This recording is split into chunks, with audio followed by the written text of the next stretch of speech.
You're traveling through another dimension, a dimension not only of sight and of sound, but of mind. A journey into a wondrous land whose boundaries are that of the imagination. There's a signpost up ahead. Your next stop, the narrow mind.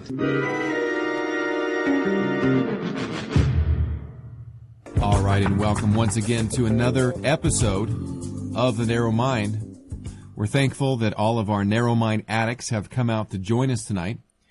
We've got a little bit different program for you tonight. I'm going to be interviewing a comedian by the name of Tim Hawkins, and I'll be introducing him to you in just a moment. But before we do that, let me just let you in on a couple of announcements. There will be no show on Atheistic Wednesday. That's right, I'm sorry to say, there is no show tomorrow for Atheistic Wednesday. I'm going to be going down to Tijuana and visiting Pastor Tony of Casa de Refugio, which is a men's recovery home in Tijuana. Pastor Tony is responsible for over 100 men, most of which that he's actually rescued off the streets of Tijuana. Former drug addicts, former prostitutes, even male prostitutes, and alcoholics and criminals, you name it. Pastor Tony actually got saved in a Mexican prison, if you can believe that. We'd like to bring him over and introduce him to you, but the problem is that he's not allowed to come into the United States, at least for the time being. And so we'll be doing some interviews in the future. We have done one in the past. It's actually available in our archive. We also want to let you know, if you checked the archive yesterday on the Narrow Mind Aftermath blog, you may have noticed something different.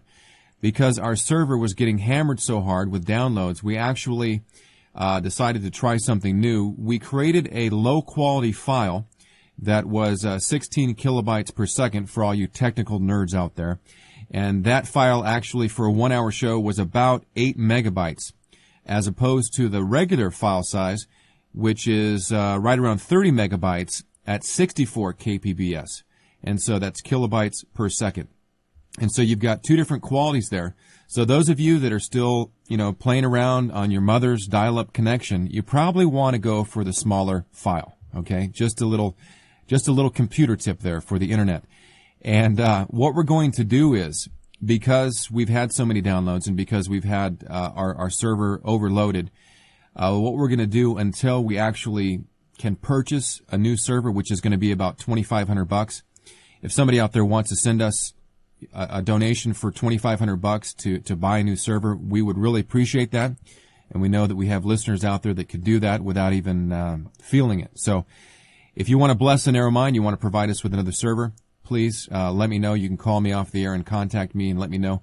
We would really appreciate that. It's something that's really needed. There's a lot of lives being changed through this radio program.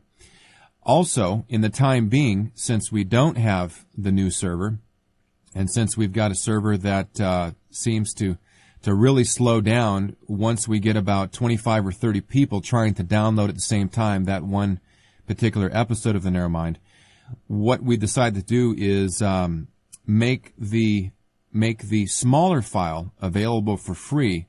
And then if you want the higher quality program, if you want the 64 quality program, it'll cost you 98 cents, but it will be free to our annual subscribers. So for the month of March, once again, we've reduced the annual subscription from $50 down to $29.99, and that will continue to get you the higher quality file.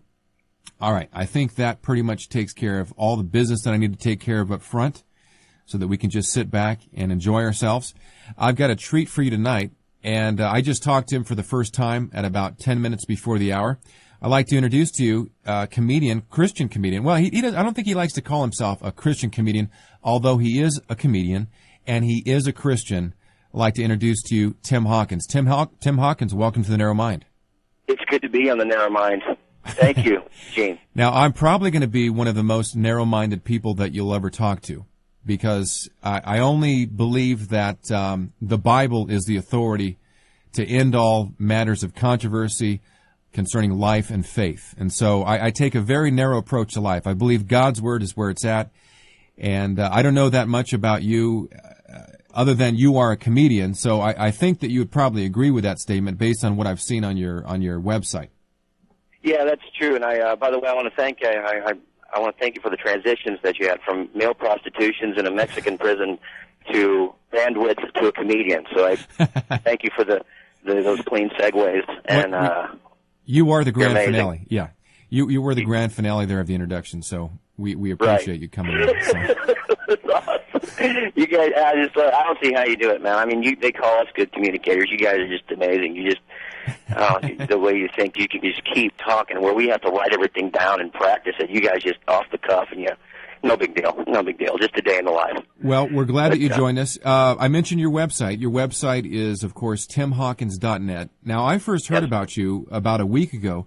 I subscribe to several different podcasts, and I actually subscribe to a podcast. I think it's called the Christian Comedy Podcast or something like that. Okay. He was playing I'm sure there's several I have no idea I'm on, so I'll take your word for it. Yeah, I don't know. Everybody's getting famous off of you. That's right. That's all it is. They just use me for whatever. I'm hoping the same will happen to me. I'm hoping that we'll get some extra traffic as a result of having Tim Hawkins on the Narrow Mind. I hope so. I really do. If that's people ask me what, I quit calling it my ministry a long time ago. It's whatever God wants to do.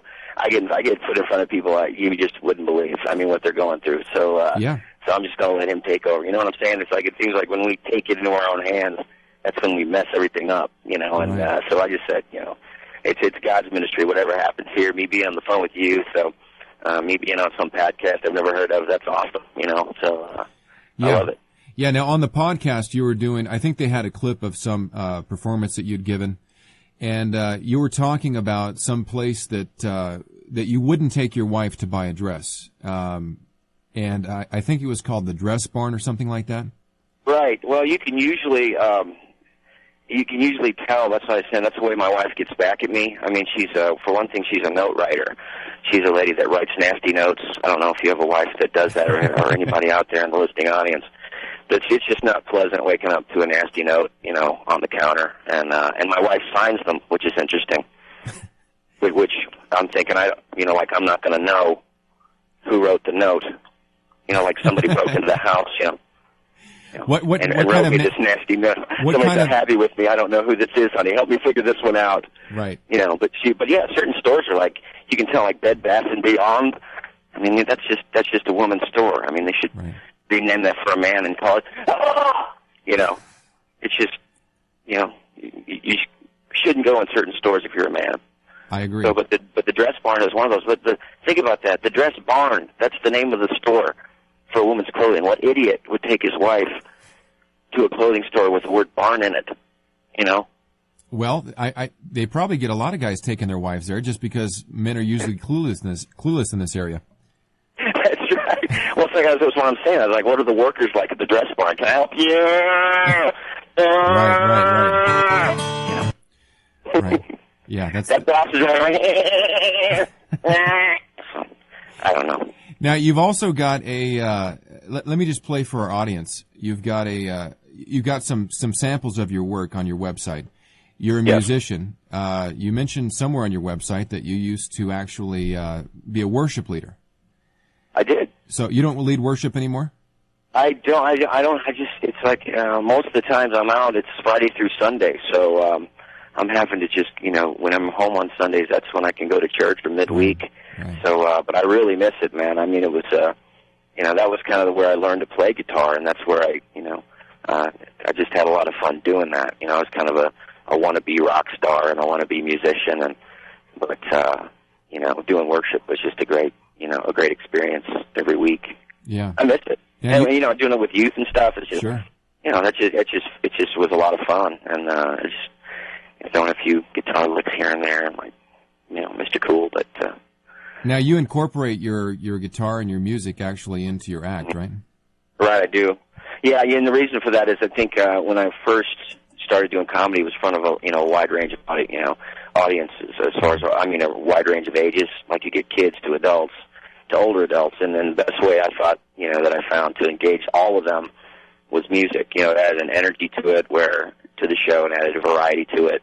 So I just I kept with it, and it's like a lot of times I got to be my own opening act. I don't have an opener and a middle guy to go up before me, so I kind of look at myself as my own opening act. Now, what music kind of, does that? Right. I'm sorry to interrupt you. No problem. I thought you were done. Yeah, you keep talking. It's your show. Now, what kind of response, I'm curious to know, what kind of response do you get from Christians? Because you know as well as I do that sometimes Christians they can have some pretty screwed up thinking in different areas if it's not spelled out for them. And I can only imagine that you've probably had some Christians that are saying, that laughing doesn't belong anywhere near God. Have you had anything like that? Well, I say laughter's the best medicine and Prozac's a close second, and that's my philosophy. You know what? I tell you what, Gene, I am surprised that I don't get more negative feedback, but it hardly ever happens. That's good. It really does, and I think the reason that is that there's a line. There's a lot of guys that try to push the envelope, and Christians need to accept this, and I'm going to make them accept it. But I think the goal with what I'm doing is make it so funny and so harmless that nobody can take offense to it. Right. And it hardly ever happens, and it helps that I have good feedback around me. I have my brother's my manager, and if there's any kind of negative, we sit down, we talk about it, and but if I get one person out of 10,000 that says that I have a problem with you singing about Subway restaurants, then I have to say, dude, I think there's something you need to take a look in the mirror. But if there's two or three or several, then it needs to be either changed or cut out of the act. Right. Now, but I tell you what, I think the church has changed. I mean, I think there's a lot more outreach mentality in the church. You've got a lot more people who are unchurched or didn't grow up in the church, so there's no expectations or there's not that sacred cow kind of feel. Right. In a lot of places, which is great. And I'm not just trying to be Mr. Relevant and Mr. Cool. I mean, I just think a lot of times as Christians try to be relevant, we just fall flat on our face. Yeah, and I think people just like it that we're authentic. Yeah, and that we're ourselves. I think that goes a lot farther. I think you're right, because we come off kind of as a cheap imitation of the real thing. Oh, I can't. And I call it's the whole bumper sticker mentality. It's the whole. This is the Christian version of the Budweiser sticker, or this is we have Christian mints. I went to there are Christian breath mints out there. Testaments. Testaments, and I'm like, is that working? I mean, are we changing the world with a lozenge? Yeah. We make fun of that. We have a little comedy bit that I do with another pastor where I'm the straight guy. He actually is the wacky guy. And we do this thing together. And he talks about Juice for Jesus, Jabez shot glasses, and Samson strength bars. Right. So I call up the Christian bookstore, and he answers, and he's like, this is a Free Will Christian bookstore. May I help you? And I ask him, I'm looking for a certain book, and he goes, I think it's over there by the Wall of Jabez. I'm like, the Wall of Jabez? What's that? And he goes, well, we've got the Jabez underwear and the Jabez, we've got this and we've got that. And it's true, I mean, we've actually created, the church has created this kind of Christian subculture. That I guess there's a lot of Christians that think it's cool, but they're the only ones that think it's cool. I mean, the world is looking at us, I think, sometimes saying, well, they're trying to be cool, but they're falling short, so. Right. Oh yeah. And you're right. And once again, I think it's once we try to put things into our own hands and try to make it, we have this idea of relevance, and, we've got to be, I don't know, I would rather just set out in a new direction and just, just try to be creative and at least make an effort to do something new, And the Jabez thing, I think I'm going to write a book called The Diet of Jabez, You can eat whatever you want, increase your territory. I think that'll sell. Just try to. Yeah. But maybe that ship has sailed. I don't know. What is the newest thing now? It's like 40 Days of Purpose now. There's always something new that's, that's kind of hip. Yeah, there is. The latest thing to sweep the church is its obsession with the alleged bones of Jesus that have been found. That's okay. Yeah, that's fairly new, isn't it? Yeah, that's brand new. Everybody's flipping out. I got Christians calling me up wondering if they should go to church on Sunday because the bones of Jesus have been found. And so it's okay. Calm down. Let's think through this, okay? The Word of God says... I don't know. I'll have to Wikipedia that one. Yeah. Find out more about the bones of Jesus. I don't know. Now, what kind of audiences do you act in front of? I mean, do you just go after Christian audience, or do you do any secular venues, or how does that work? Well, I mean, I think when I first started out, my brother asked me, what's the goal here, and I think the good Christian answer would be, I want to just go out and save souls, and I want to change the world. And well, yeah, but I mean, once again, I think that has a lot to do with God's will. But I just want to be funny. That's the thing. I mean, I don't care who I'm in front of, and I don't really think, I don't care what label they call me, if I'm a Christian comedian or clean comedian or whatever. It's just, I just want to be funny. So I think the audience that I find myself in front of are just normal people, whether it be corporations. I do a lot of churches, a lot of different, church events and things like that. I mean, I've been into schools before, so I think the one thing about doing a clean style of comedy is that there's more opportunity out there. I mean, a lot of guys who do a dirty act in club, they really don't have anywhere else to go. I mean, a corporation's not going to hire you. Right. I mean, you got to be cleaner at a corporate gig than you do at a church gig. Right. I mean, squeaky. Yeah, because otherwise they'll get sued. But it's a great training though, to work clean and to try to be creative and make people laugh without resorting out to things. It's like, I'm not dogging those people. Hey, there's a lot of funny people out there that do a lot edgier material, but right. That's just who I am, and it's worked really well. Yeah, so I'm going to keep doing it. All right, now you've got several sample clips on your website where you make fun of. Well, I don't know if it's making fun of, but you just kind of make over certain songs. You add your own ideas to them. Let me play one. Let me play one for our listening audience. This is a song from, it says, "Extremely Made Over." Things you don't say to your wife. And when I heard this, I was rolling on the floor. So let me just play this. This is Tim Hawkins from his website, timhawkins.net. Hey honey, have you gained some weight in your rear end? The dress you wear reminds me of my old girlfriend. And where'd you get those shoes? I think they're pretty lame. Would you stop talking, cause I'm trying to watch the game? If you're a man who wants to live a long and happy life, these are the things you don't say to your wife.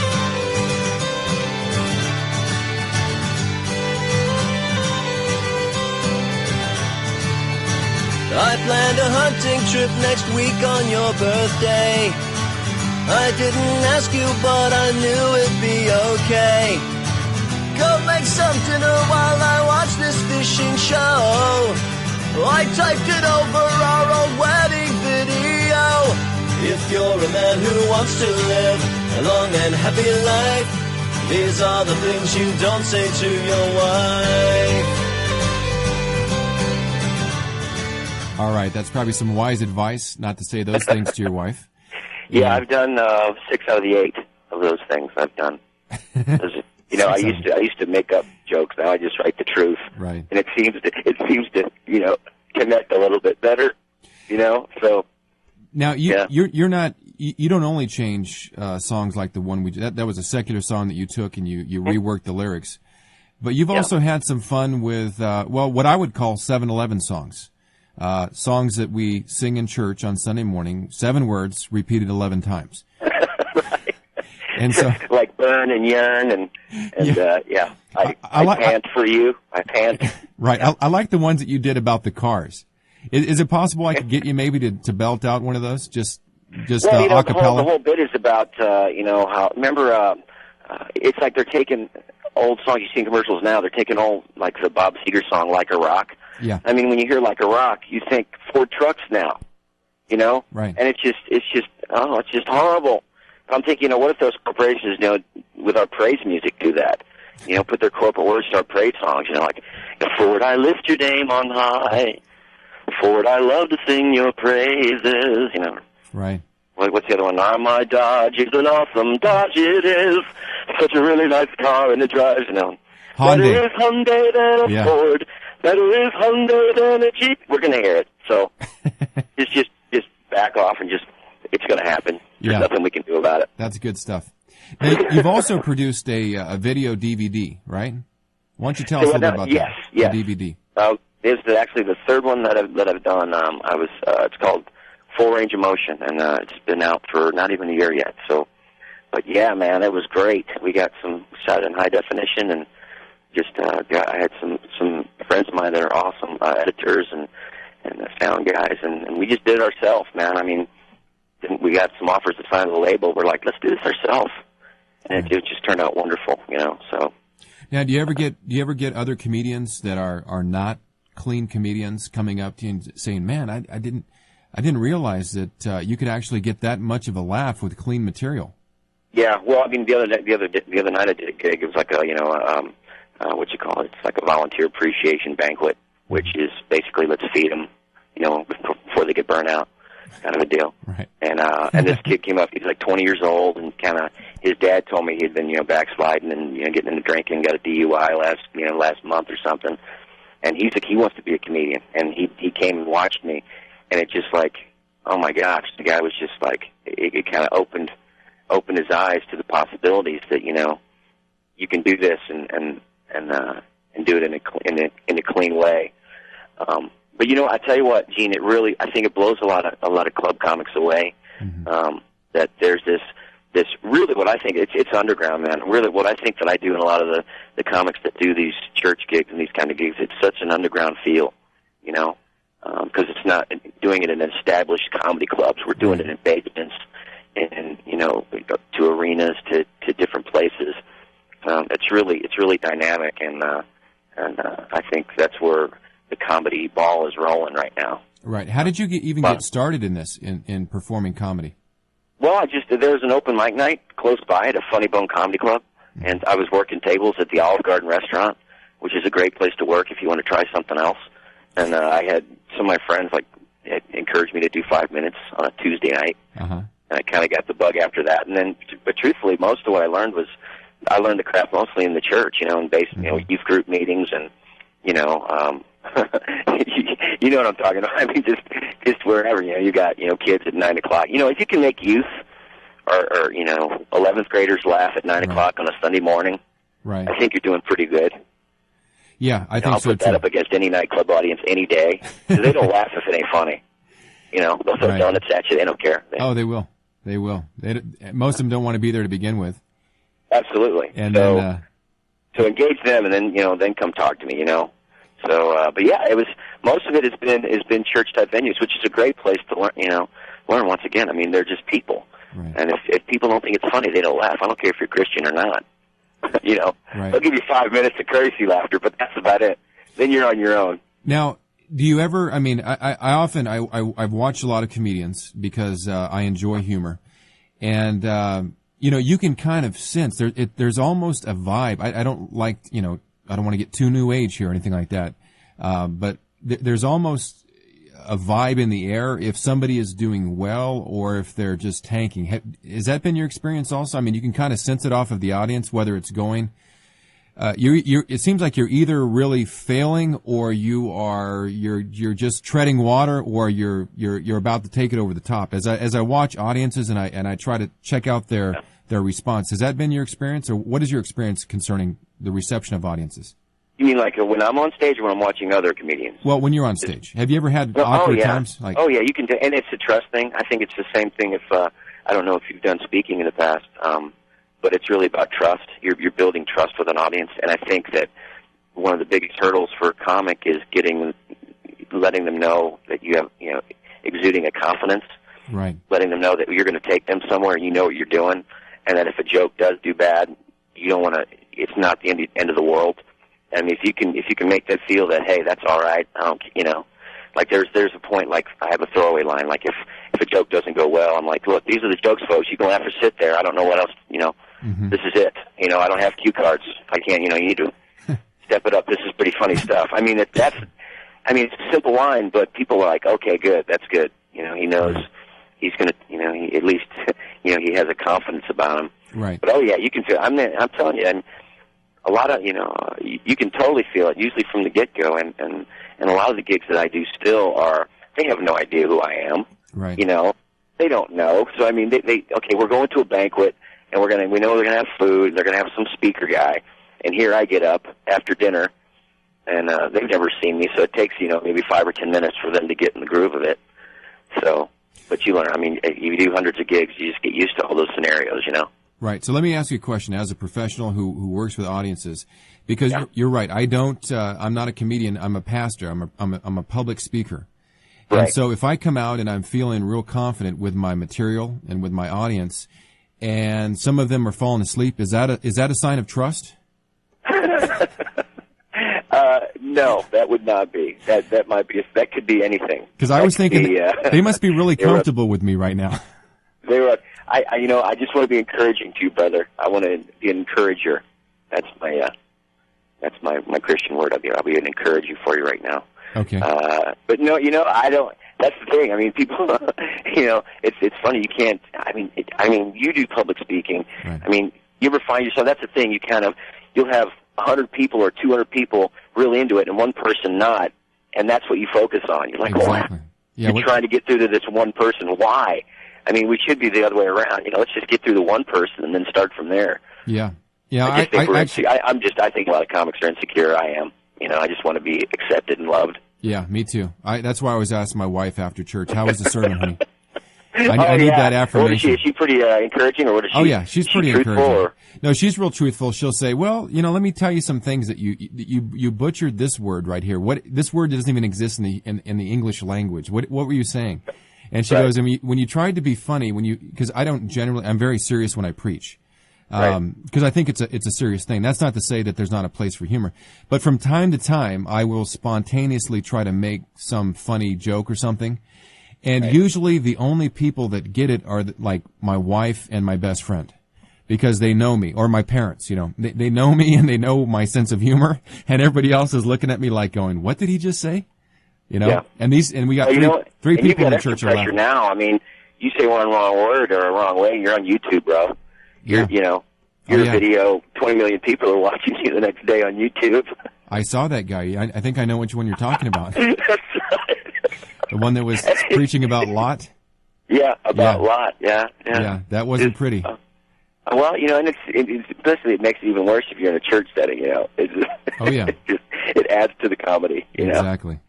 Bless his heart. But you know what? I tell you what, I bet that you're a very engaging speaker, and I'll be Paul Abdul about this, and I think you've got a great future ahead of you. I appreciate that. That's all I'll say. That's the kind of affirmation I like from my guests. Okay. All right, we're at about the halfway point of the hour here, so we're going to take a quick break. I'm talking to comedian Tim Hawkins. Be sure and check him out at timhawkins.net. We'll be back in just a moment. If you want to talk to him, we're going to open up our toll-free. I didn't tell you about this part, Tim, but we're going to open our toll-free line. Somebody would like to ask you a question or lodge a complaint. Actually, this is awkward. Yeah, we're not taking any complaints tonight, but if you want to ask Tim a question or maybe you've seen him out there and you'd like to say hello to him, our phone number is 1-800-466-1873. That's toll-free, 1-800-466-1873. We'll be right back.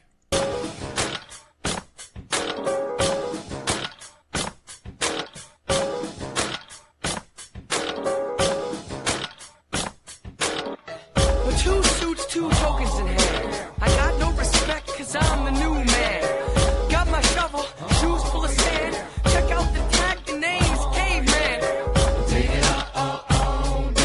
Hello, G.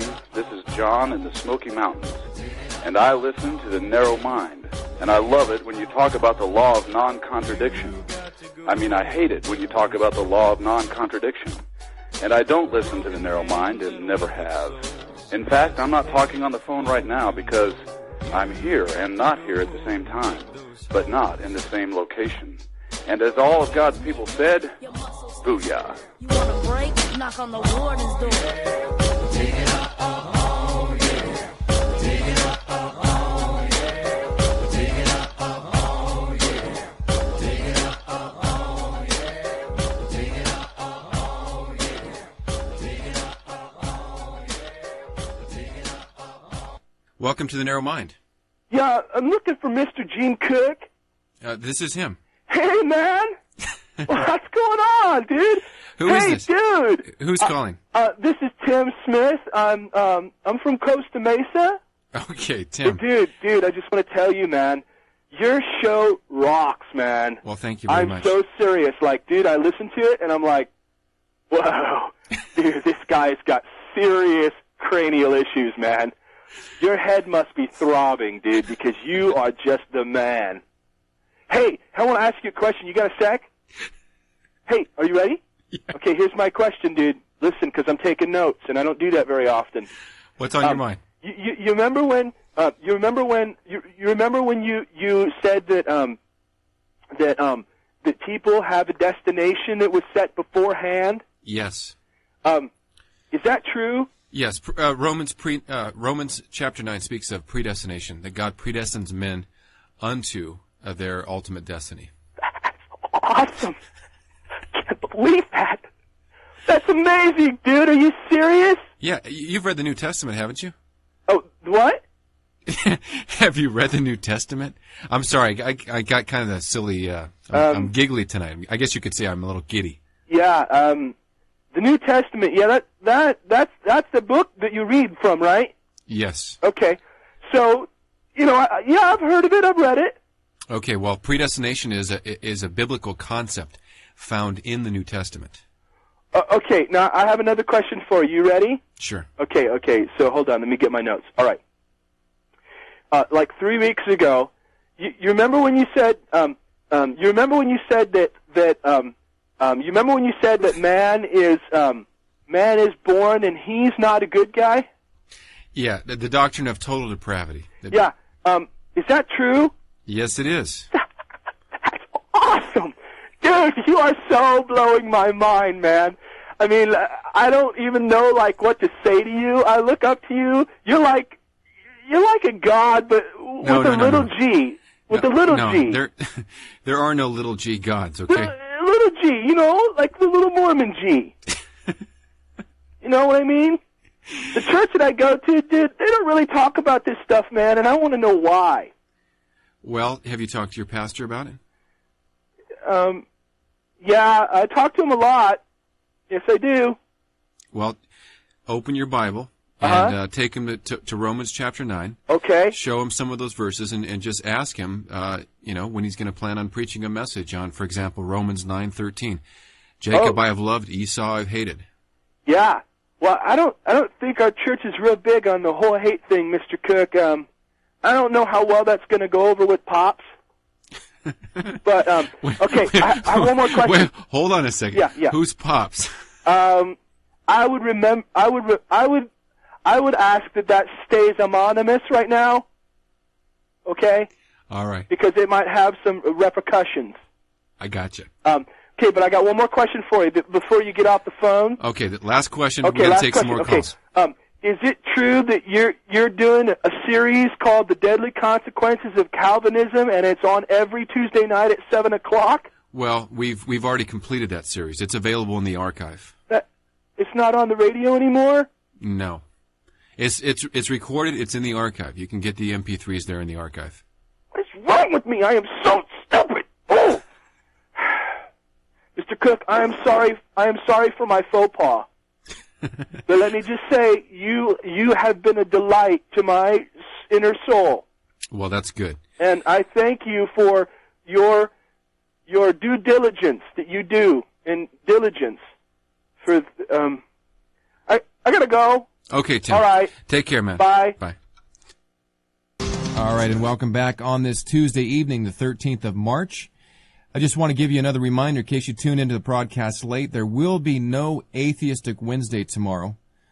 I'm sorry to our atheist friends. We're going to have to put you guys on hold for at least another week. So I hope nothing happens to you before then, because I suppose you can come back and listen to Covenant Theology Thursday, and maybe that'll do you some good.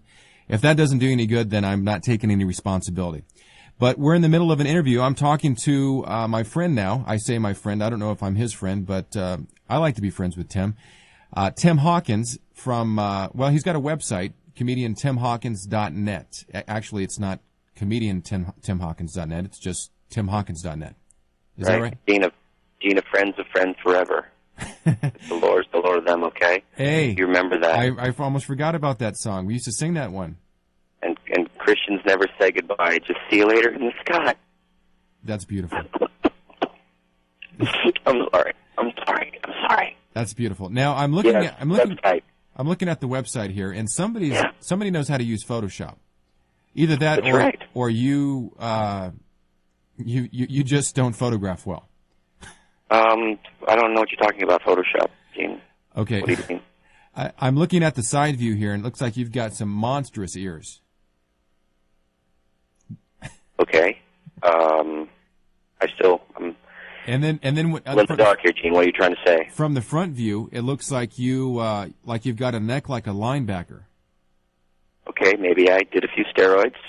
I mean, you can judge. You can sit on your throne and cast down judgments on me. That was a weird time. I mean, so is I was hitting 235, and after that, I was hitting 319. So laugh all you want. You kind of look a little bit like James White there. You know who James White is? Isn't that sick? You know who James White is? He's an author, Christian apologist out of Arizona, Phoenix, Arizona. Right. The picture the one that you have the huge neck, like you've been doing football exercises or something. Right. And you're just chomping to get in the NFL. Right. That picture actually looks a little bit like James White. And so, but you've got this before picture, the one next to you kneeling with a guitar. Yeah. Where you look like you just got arrested for possession of crystal meth or something. My head looks like a doorknob. It does. And your neck looks like a pencil. And your eyes are just a little bit dilated there. So. That's right. That's the one I call that picture Meth Tim. That's what I call that. Is that right? And it's got that beard, that's weak, that weak goatee I've got going on. Yeah. Oh, exactly. Man. There's some funny pictures there. You're wrong, man. It does look like that. I never thought of that. Yeah, you could put that on your mugshot. This is when this is before I got saved. I was actually selling methamphetamines on the streets of Los Angeles. Yeah, I show that photo to my kids. I say, kids, look, just don't even try it. Yeah. Now, which one of these pictures resembles the one on your driver's license the most? That's what I want to know. Probably that one with my mouth wide open, like, what? No. I can't afford this. That's me driving in Southern California right there. That's an actual photo of me driving on the 405. I believe it. I live in Southern California, so I know exactly what you're talking about. Yeah. Now, Christians, you're a Christian. You go to church on Sunday. You interact with other Christians. Christians can be, I think that, let's just put it this way so that we don't insult anybody. They can be like sheep at times, can they? Can they not?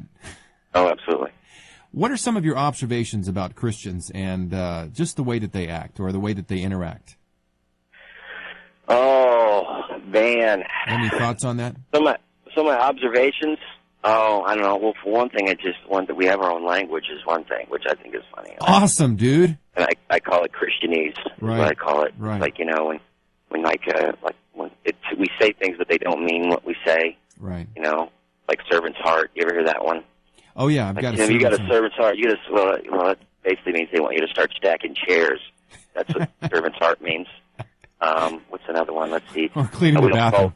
We don't tell people that she's not a gossip. She has the gift of discernment. We don't call it. It's not Halloween. It's fall festival now. Right. We've taken out the witches and added a beanbag toss. We've made it our own. It's fall festival. That's right. But it's a lot of it. I don't know what you think about it. It's just so family friendly now. A lot of Christian radio and stuff. It's just all, and it's I think a lot of. See, as a man, I struggle with that. A lot of it is geared towards women and children. Yeah. And that's, I think, a topic for another show. But yeah. Well, we're big on biblical masculinity around here.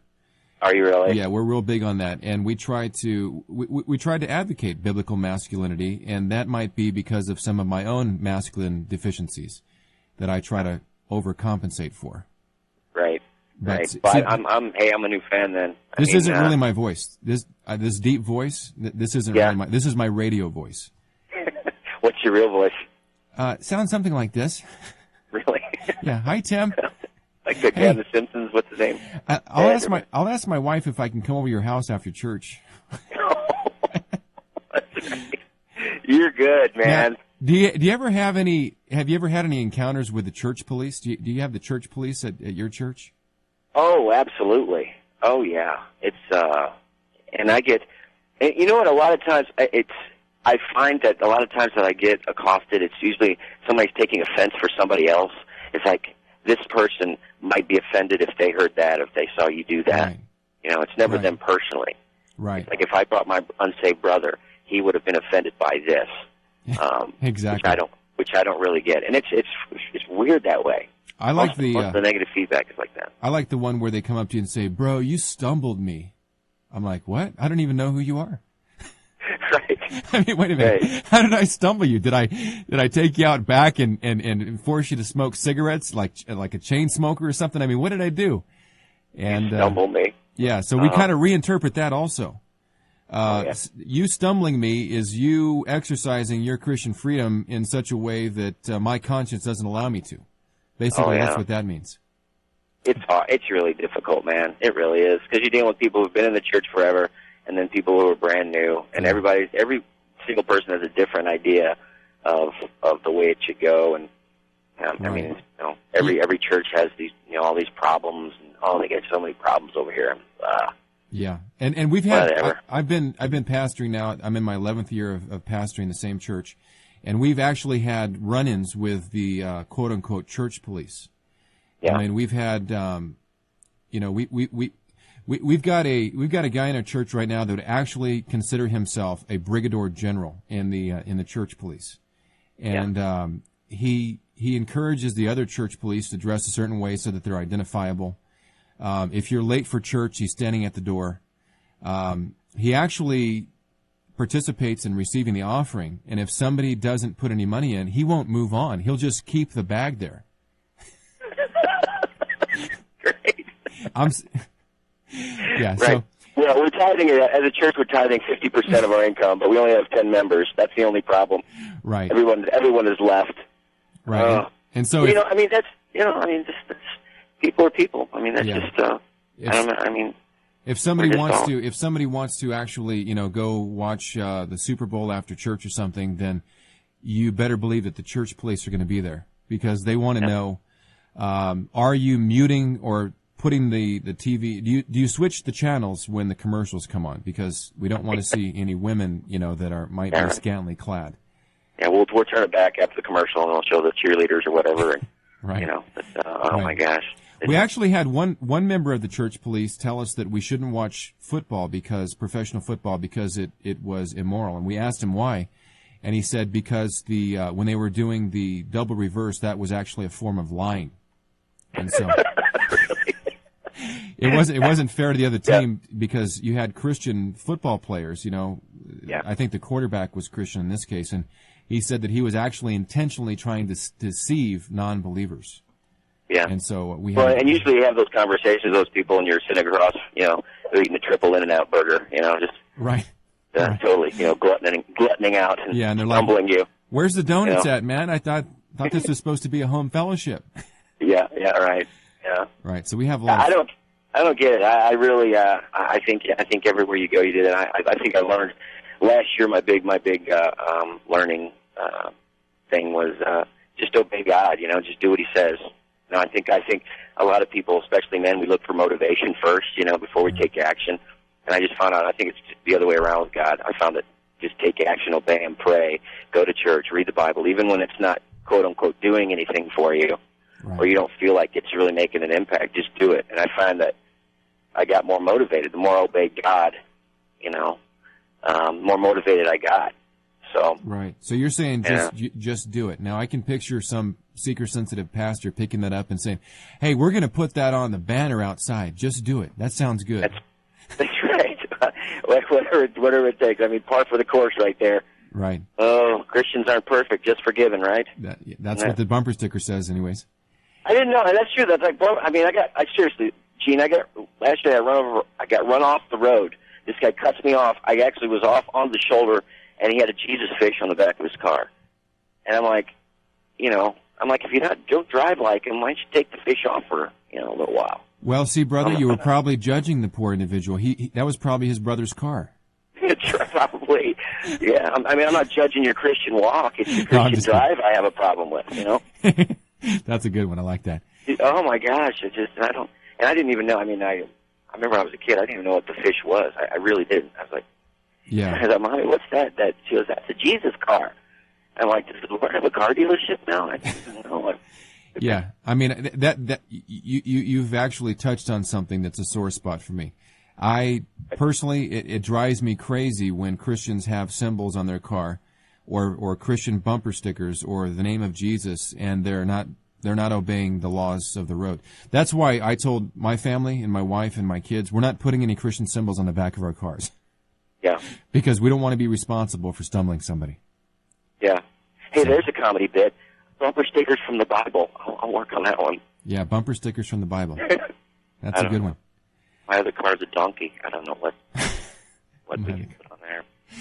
So you're right. And I said, but seriously, why do we do that? I mean, why? I mean, do we think what do we think that's doing? I mean, is that? Well, that's the kind of stuff as a comedian I look at. I was like, what is the core thinking behind the way we act? Why do we do these things? Why do we sing these songs? Or why do we, Yeah, that's a scary question. Because I knew a guy when I was a new Christian. I was probably a Christian for 2 years, and I had a friend. And for some reason, you've probably seen these cars driving down the road. He decided that he was going to plaster the entire back of his car with Christian stickers. Right. I mean, there was no bare paint on the back window or the tailgate, the back of the trunk. And I'm looking at him like, why do you do that? And he goes, it's a witness, bro. It's a witness. And I'm like, okay. I don't know if that's what Jesus had in mind when he said go out and make disciples, but, whatever works for you. Well, usually the cars you see, like with more than 20 bumper stickers, it's usually holding the car together, Yeah. Well, now that you mention it, that was also the case in this example. It's usually a Geo Metro or a Yugo or some kind of Pinto-looking car. You've got your, if it's more than 20, I think that's probably it.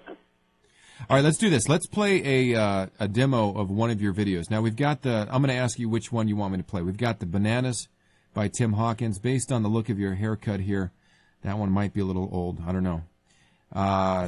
We've got the live DVD. My gosh. That looks like, maybe, I don't know. You've been doing this since the 80s. I didn't know that. Hey, do you have any pictures on your website I can dog? Let me see here. Let me go here. No, I don't. All right. You don't? See, all right. I'm smart. Now, there's a picture here of you singing in the mall with Barney. What's that all about? Wow. I didn't know that was still on there. I need to talk to my webmaster. Mavericks. Let us play this one. Mavericks music video. Let's play this one. This one is 3 minutes and 24 seconds. Here you go. All right. Hopefully my computer will load up in time. You want to play a song? This is kind of awkward. Here we go.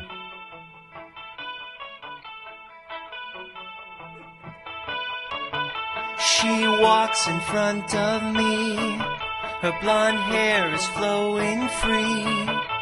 I've never seen her face before. I'd like to meet her now, just to see what happens.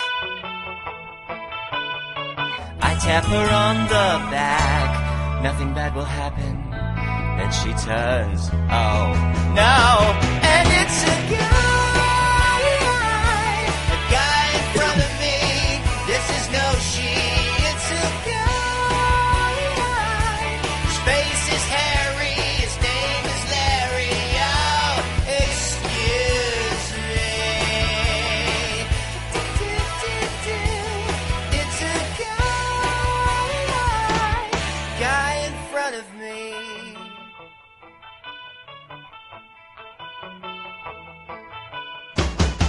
I'm running late today. I'm frantic, not okay, because I left my watch at home. I run up behind this girl. Hey miss, I'm in a big jam. I'm sorry to bother you, but do you have the time, ma'am? Sorry.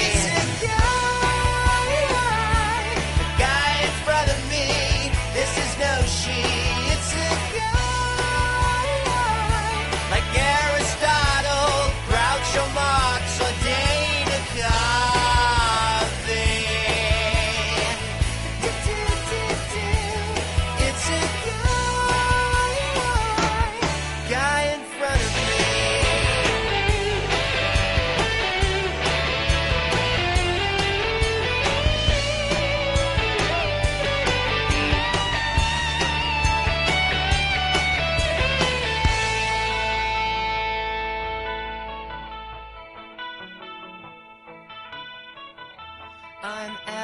grocery store. She's over in aisle 4, flipping through People magazine. I walk up next to her to see if she smells nice. But to my shock I find she is wearing Old Spice. You got a problem, boy? Not again! And it's a guy in front of me. He's so ugly. It's a guy. His name is Charlie. He rides a Harley. Excuse me. It's a guy in front of me. All right, Tim, the pressing question. Yeah. Was this video based on a true experience that you had? Wow. Actually, it's happened a few times, and I think the first time that had something like that happened was at it was a theme park I was at. And you were reading, you mean to tell me that you were actually reading a magazine and somebody came up behind you? No. Not behind you. Very funny. Very nice. I'm sorry, I couldn't resist. Let's end this interview now. You're not saved. You're not saved. Let's just. I'll send my donation. Okay. That's true. It still happens every once in a while. Like it looks like a girl, and then oh my gosh, they turn around. Oh yeah. Now I'm going to tell you a funny story, and Okay. because I completely forgot about this. I haven't told this for years. But when I was 19 years old, I had a friend from Hawaii. I actually went to Hawaii and stayed there for a couple months. And that actually happened to be, for my listeners that might want a reference point in my life, that actually happened to be the summer that I got my homemade Motley Crue tattoo on my calf, which I still have, by the way. But I had long blonde hair. I mean, my hair was down past my shoulders and it was blonde. And we went to a nightclub. And we're sitting at a nightclub, and this Hawaiian guy comes up, and we're sitting around the table, or we're just sitting there, and people are dancing, and this Hawaiian guy comes up and he taps me on the shoulder. And the music's real loud, so you can't really understand what the guy's saying, and he's saying something, and he's like making this dancing motion. And I said, what? And he said he actually thought that I was a woman. He was inviting me to dance. It was one of the most embarrassing moments in all of my life. We were drinking like one of those drinks with the big umbrella in it. Yeah, I think I was having a Mai Tai at the time. Yeah. And I had on, if I remember, I probably had on my white parachute pants with my, that didn't help. You went to your buddy, hold my purse, I'm going to beat this guy up. No, what happened was all my friends started laughing. And these Hawaiian guys like to fight as it is, it's like a pastime for them.